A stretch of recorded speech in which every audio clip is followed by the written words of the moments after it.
To send payments using Zelle payment limits.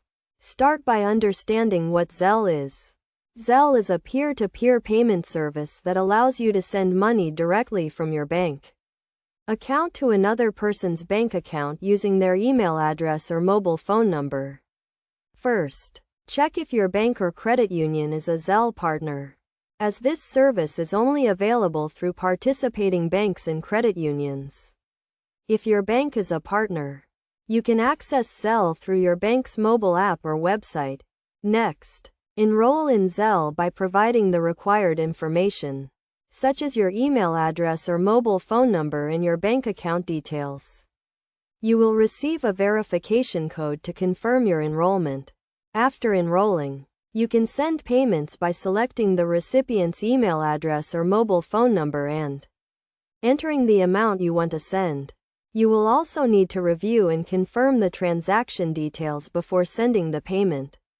It is essential to be aware of Zelle's payment limits, which vary depending on your bank and the type of account you have. Typically, the daily limit for sending money using Zelle is between $500 and $1,000, while the monthly limit is between $2,000 and $5,000. To send payments within these limits, make sure to check your bank's specific limits and plan your transactions accordingly. For example, if you need to send $1,500, you can send $500 one day and the remaining $1,000 the next day, provided you do not exceed your daily or monthly limit.